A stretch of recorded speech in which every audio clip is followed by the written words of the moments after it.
चलिए, very good morning. Next question हमारे पास में निक्विस्ट प्लॉट का s plus 0.25 upon S square into S plus 1 into S plus 0.5। Clear. चलिए question को हम रिजॉल्व करना स्टार्ट करते हैं। हम यहाँ पे देख सकते हैं कि ओरिजिन पर पोल प्रेजेंट है, तो ओरिजिन पर जब भी पोल प्रेजेंट रहेगा हमारा जो निक्विस्ट पाथ रहेगा वो रहेगा केस सेकेंड। क्लियर। आपको इस तरीके से निक्विस्ट पाथ को ड्रॉ करना पड़ेगा। ये है आपका omega equal to 0 negative, omega equal to 0 positive, omega equal to plus infinite and omega equals to minus infinite. Clear. Nyquist path कैसे ट्रैवर्स करेंगे? सबसे पहले जाएगा आपका पाथ C1। पाथ C1 कहाँ से कहाँ तक है? ओमेगा इक्वल टू 0 पॉजिटिव से लेके omega equal to plus infinity तक। फिर आपका पाथ क्या है? C2 पाथ है, omega equal to plus infinity से omega equal to minus infinity तक। फिर आपका C3 पाथ है, ओमेगा इक्वल टू 0 नेगेटिव से लेके omega equal to minus infinity से लेके ओमेगा इक्वल टू 0 नेगेटिव तक।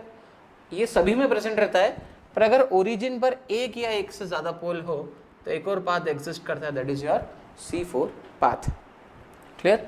चलिए अब हम कैलकुलेशन करते हैं। सबसे पहले ओमेगा इक्वल टू 0 पॉजिटिव के लिए कैलकुलेशन स्टार्ट करते हैं।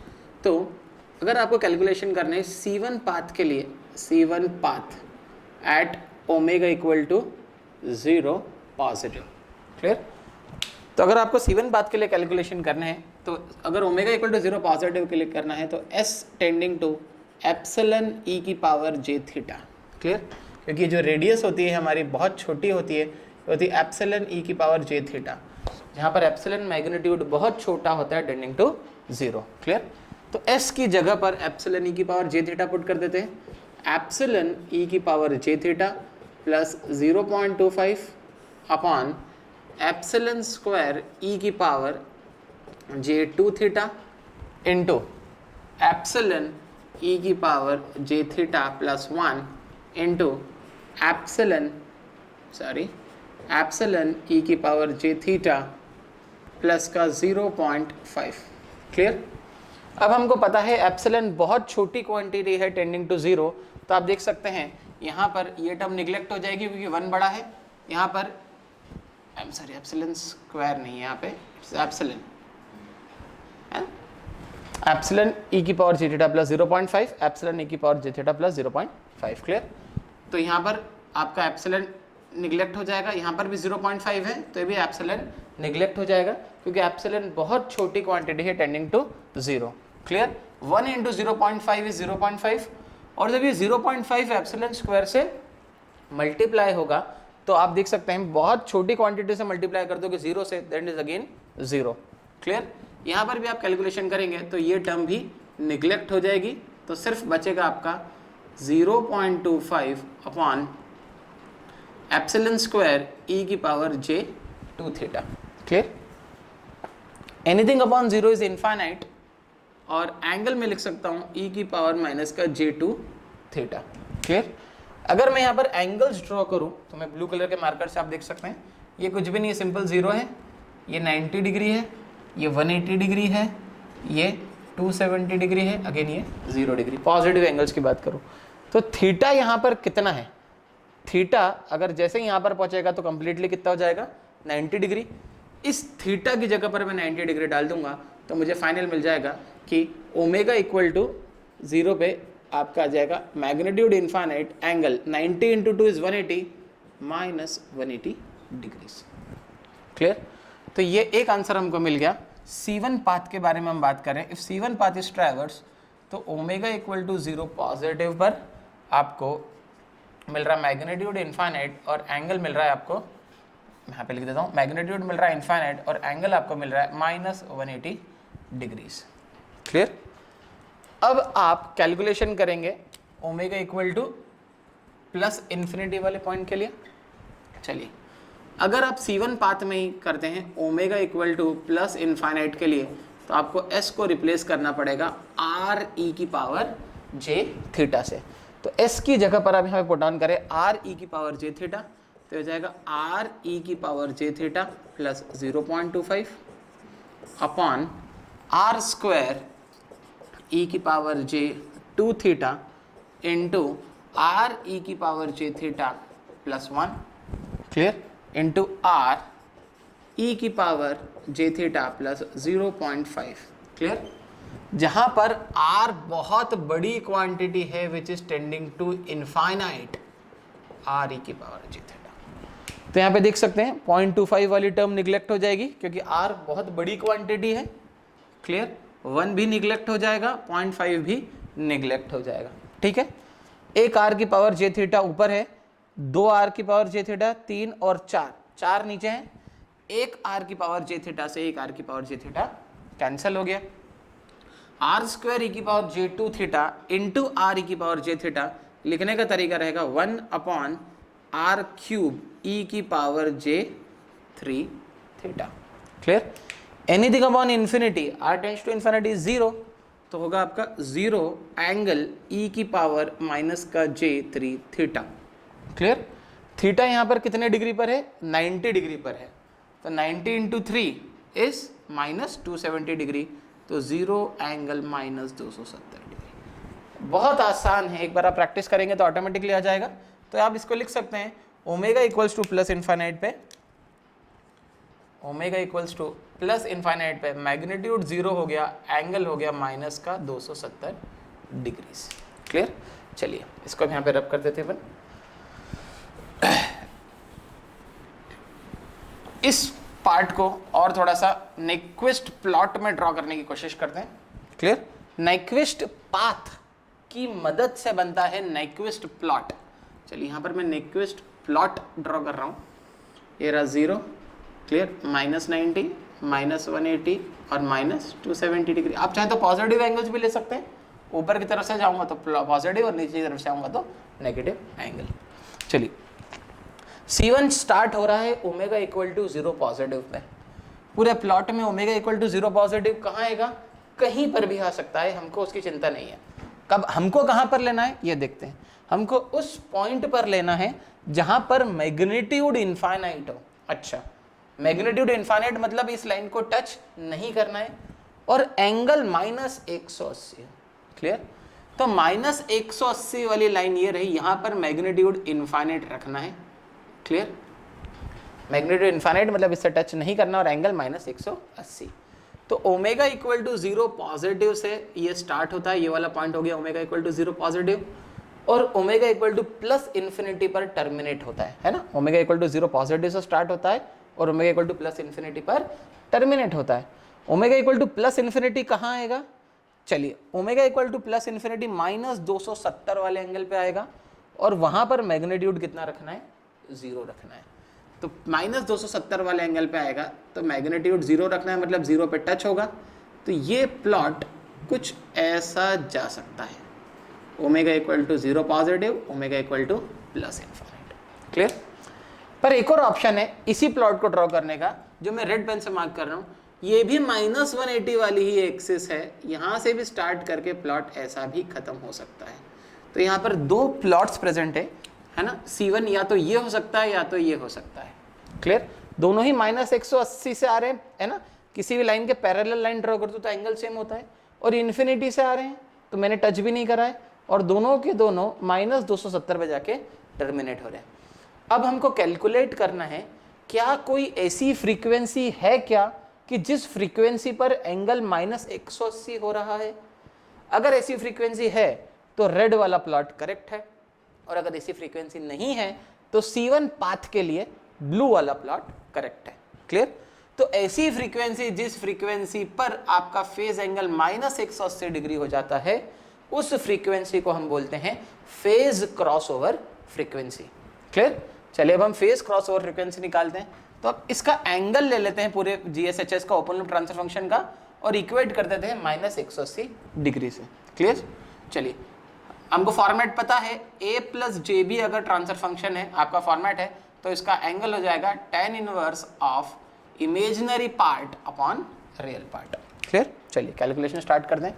मैं इसके लिए लिख रहा हूँ, s को सबसे पहले j ओमेगा से रिप्लेस कर देता हूँ, तो g of j omega, clear, h of j omega, GSHS में s को रिप्लेस कर दिया j एंगल से, और एंगल लिख रहा हूँ। चलिए अभी तो सिर्फ ऐसा लिख देता हूँ मैं, और यहाँ पर s हो जाएगा j ओमेगा, तो लिखने का तरीका 0.25 plus j omega upon j square omega square, S को रिप्लेस कर रहा हूँ जे से, तो j square omega square into 1 plus j omega, clear, into 0.5 plus का जे ओमेगा, क्लियर। चलिए एंगल लिखना स्टार्ट करता हूँ। ऊपर आ जाएगा, एंगल आ जाएगा tan inverse of b by a, क्लियर। तो a plus J b, b क्या है omega, omega upon 0.25 divided by J square होता है -1, क्लियर। -1 मतलब प्लस 180 डिग्री एक्सिस, एक्सिस कौन सी हो गई 180 डिग्री वाली एक्सिस हो गई। आप ऐसे जाएंगे तो -180 जाएगा, ऐसे जाएंगे तो +180 आएगा, क्लियर। तो मैं यहाँ पे लिख देता हूँ 180 डिग्रीज, क्लियर। जे मीन्स 90 और J square means 180 degree, clear. Multiply में एंगल ऐड हो जाते हैं तो plus tan inverse of b by a omega by 1 that is omega, plus tan inverse of omega by 0.5,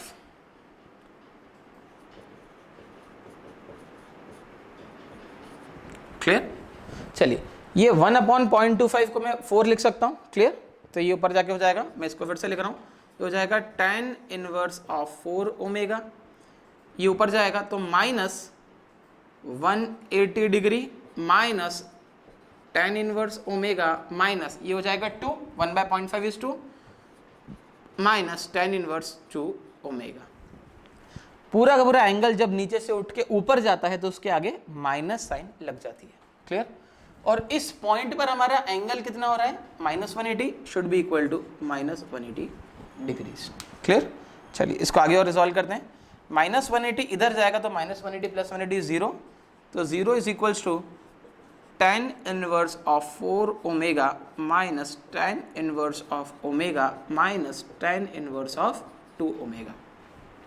tan inverse a minus tan inverse b, 0 is equals to tan inverse of a minus b, 4 omega minus 2 4 omega minus omega is 3 omega, a minus b upon 1 plus a into b that is 4 omega square minus tan inverse of 2 omega, again tan inverse a minus tan inverse b, तो 0 is equals to tan inverse of a minus b 3 omega upon 1 plus 4 omega square, clear. tan inverse a minus tan inverse b that is 2 omega upon 1 plus a into b that is 6 omega square upon 1 plus 4 omega square, clear. चलिए इसको और आगे resolve कर देते हैं। It is 0, तो tan इधर जाएगा तो हो जाएगा tan 0 0। कोई भी टर्म 0 कब होती है जब उसका न्यूमरेटर 0 हो जाए, क्लियर। तो मैं यहाँ से कैलकुलेट कर सकता हूँ 3 omega upon 1 plus 4 omega square, clear, minus 2 omega should be equal to 0। tan inverse उठ के इधर आएगा तो tan 0 0 हो जाएगा। कोई भी टर्म 0 कब होगी जब उसका न्यूमरेटर पार्ट 0 होगा, तभी वो टर्म 0 हो सकती है। इस वजह से मैंने इक्वेशन लिखी है। तो ये हो जाएगा आपका 3 omega upon 1 plus 4 omega square is nothing but equals to 1 plus 4 omega square is equals to 2 omega, clear. चलिए थोड़ा सा इसको अपन एलसीएम लेके ही यहाँ पे रिजॉल्व कर लेते हैं, बेटर रहेगा। चलिए ये हो जाएगा आपका 3 माइनस, ये हो जाएगा 3 minus 2 omega into 1 plus 4 omega square upon 1 plus 4 omega square should be equal to 0। 1 plus 4 omega square इधर चला गया, ये हो जाएगा आपका 3 omega minus 2 omega minus 8 omega, I am sorry, minus का 8 omega cube, clear, should be equal to 0, clear. 3 omega minus 2 omega is omega minus 8 omega cube should be equal to 0। Omega common ले रहा हूँ तो 1 minus 8 omega square should be equal to 0, clear. यहाँ से दो term आएगी, either omega square should be equal omega equal to 0 and 1 minus 8 omega square equal to 0, that is omega is nothing but 1 by under root 8, clear। तो एक ऐसी frequency exist कर रही है ओमेगा पी सी 1/√8 जहां पर आपका प्लॉट 180 डिग्री वाले एक्सिस को कट करेगा। क्लियर? इस वजह से ब्लू वाला प्लॉट गलत है और रेड वाला प्लॉट ही करेक्ट है। फेज क्रॉसओवर फ्रीक्वेंसी एग्जिस्ट कर रही है। क्लियर? इस पॉइंट पर फ्रीक्वेंसी जो आपकी एग्जिस्ट कर रही है वो है आपकी 1/√8। क्लियर? ये था आपका C1 पाथ। चलिए C1 पाथ के बाद हम इसको C2 पाथ को रिजॉल्व करते हैं। C2 पाथ आपका कहां से कहां जा रहा है? जो C2 पाथ है वो आपका जा रहा है omega equal to plus infinity से लेके omega equal to minus infinity तक जा रहा है। क्लियर? तो omega equal to plus infinity पर हमको पता है मैग्नीट्यूड 0 है और एंगल है -270, और omega equal to minus infinity की अगर मैं बात करूं तो मैग्नीट्यूड तो एज इट इज रहता है, बस एंगल बदल जाएगा। एंगल में सिर्फ साइन चेंज होती है, -270 से क्या हो जाएगा, +270 हो जाएगा। C3 path, clear? ये रहा हमारा C3 पाथ। C3 पाथ हमेशा C1 पाथ की मिरर इमेज होती है, पर फिर भी C3 पाथ आपका स्टार्ट हो रहा है omega equal to minus infinity से ओमेगा इक्वल टू 0 नेगेटिव पर। क्लियर? तो omega equal to minus infinity पर हमको पता है मैग्नीट्यूड 0 एंगल 270। क्लियर? और ओमेगा इक्वल टू 0 पॉजिटिव पर हमको पता है, तो 0 नेगेटिव पर भी मैग्नीट्यूड तो वही रहेगा, बस एंगल बदल जाएगा। एंगल यहाँ पर -180 तो यहाँ पर हो जाएगा +180। लास्ट आएगा आपका C4 पाथ, सबसे इंपॉर्टेंट। C4 पाथ आपका जो है वो स्टार्ट हो रहा है आपका ओमेगा इक्वल टू 0 नेगेटिव से और जा रहा है ओमेगा इक्वल टू 0 पॉजिटिव पर। ओमेगा इक्वल टू 0 नेगेटिव पर हमको पता है मैग्नीट्यूड इनफाइनाइट है, एंगल 180 डिग्री, और ओमेगा इक्वल टू 0 पॉजिटिव पर भी पता है मैग्नीट्यूड इनफाइनाइट है और एंगल -180 डिग्रीज। क्लियर? हमेशा आप ये चार्ट ज़रूर ड्रॉ कर लें, इस चार्ट की वजह से कभी भी आपका नेक्विस्ट प्लॉट गलत नहीं होगा और आपको मेंस में जो है आपको full out of full marks मिलेंगे हमेशा। क्लियर? चलिए अब इसको हम पाथ को कंप्लीट कर देते हैं। C1 पाथ हमने रिजॉल्व कर लिया। नेक्स्ट है आपका C2 पाथ। क्लियर? चलिए इसको और आगे कंप्लीट करते हैं। जो आपका C2 पाथ रहेगा, C2 पाथ आप देख सकते हैं प्लस इंफिनिटी से ट्रेवल करना है माइनस इंफिनिटी पर। क्लियर? पर मैग्नीट्यूड कितना रखना है, 0।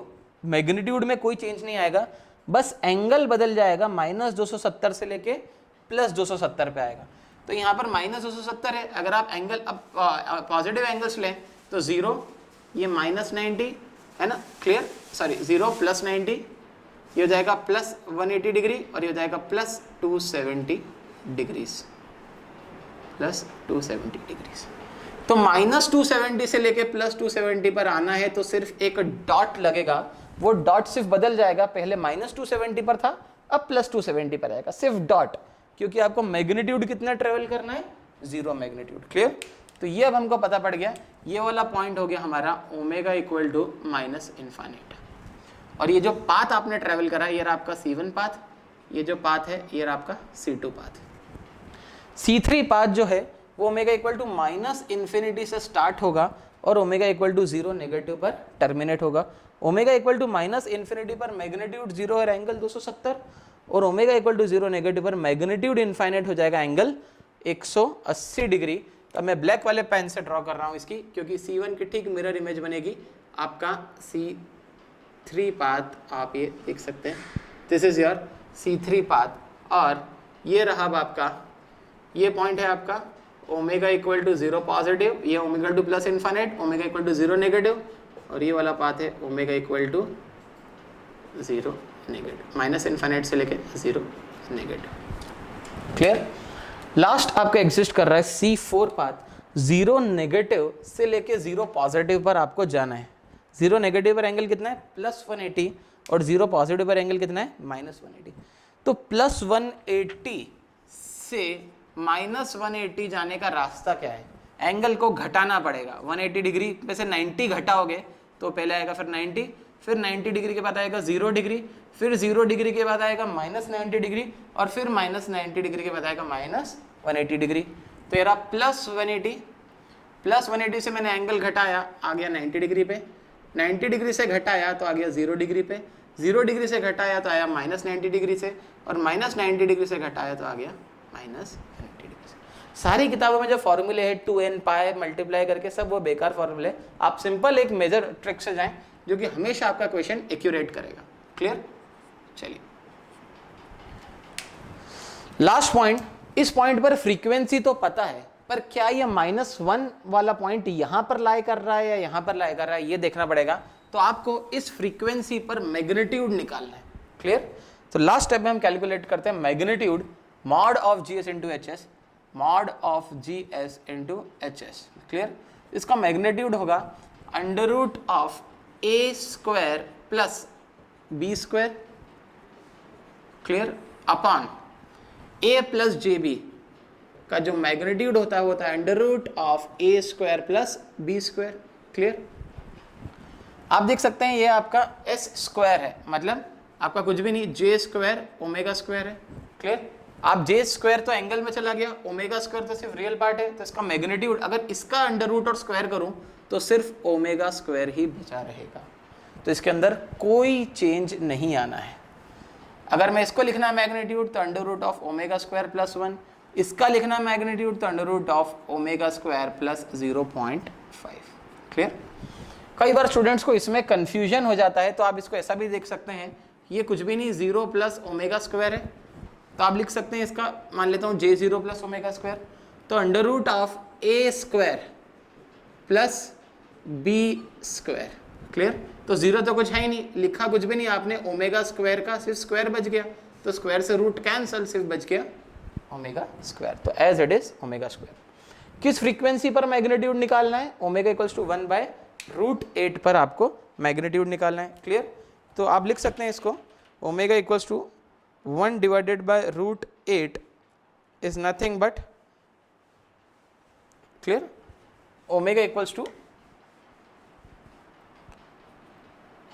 1/√8 पर ओमेगा स्क्वायर यहाँ पे डालना है, तो ओमेगा स्क्वायर कितना हो जाएगा 1/8, 1/8 इज नथिंग बट 0.125, तो आपको लिखना पड़ेगा अंडर रूट ऑफ 0.125 प्लस 0.25 का स्क्वायर अपॉन, क्लियर, 0.125 इंटू 0.125 का square plus 1 into under root of 0.125, I am sorry square नहीं, स्क्वायर करके ही लिखा है, omega is equals to 1/√8 and omega square is equals to 1/8, that is 0.125। Clear? 0.125 plus 0.5। Clear? इसको आप calculate करेंगे तो ये अप्रॉक्स 5.3 आएगा, यानी कि जो मैग्नीट्यूड है आपका mod of G S H S, mod of G S into H of S is 5.3 के अप्रॉक्स आएगा। तो ये जो पॉइंट है 5.3 है मैग्नीट्यूड, यहाँ से यहाँ का डिस्टेंस जो है कितना है, अप्रॉक्स 5.3। अगर 5.3 है तो -1 वाला पॉइंट तो अंदर ही आएगा, -1 प्लस j वाला पॉइंट तो अंदर ही आएगा। अगर ये मैग्नीट्यूड 5 है तो 1 को तो अंदर ही आना पड़ेगा। Clear? Last but not least हम इसका कैलकुलेट कर सकते हैं stability of the Nyquist plot. तो न्यूक्विस्ट प्लॉट की स्टेबिलिटी कैसे कैलकुलेट करेंगे? आप लिख सकते हैं n should be equal to p minus z। Clear? n क्या होते हैं? Number of encirclements about the point -1 plus j0। कैसे निकाले नंबर ऑफ इनसर्कलमेंट? एक लाइन ड्रॉ कर दो और चेक कर लो उस लाइन पे कितनी बार ये कट कर रहे हैं सर्कल। ब्लैक वाला सर्कल एक बार कट कर रहा है क्लॉकवाइज डायरेक्शन में, ब्लू वाला सर्कल भी एक बार कट कर रहा है क्लॉकवाइज में, मतलब 2 बार कट कर रहे हैं क्लॉकवाइज में, और क्लॉकवाइज मतलब नेगेटिव। तो n की वैल्यू हो गई -2। p होते हैं number of open loop poles lying in the right hand side. तो कोई राइट हैंड साइड पर लाई कर रहा है क्या? नहीं, सभी के सभी कहाँ लाई कर रहे हैं? लेफ्ट हैंड साइड में। तो p की वैल्यू हो गई 0। माइनस z, तो माइनस से माइनस कैंसिल, मतलब z is equals to 2। z क्या है? क्लोज्ड लूप सिस्टम के पोल्स। तो 2 क्लोज्ड लूप सिस्टम के पोल्स राइट हैंड साइड में लाई कर रहे हैं, इस वजह से सिस्टम कैसा है? अनस्टेबल।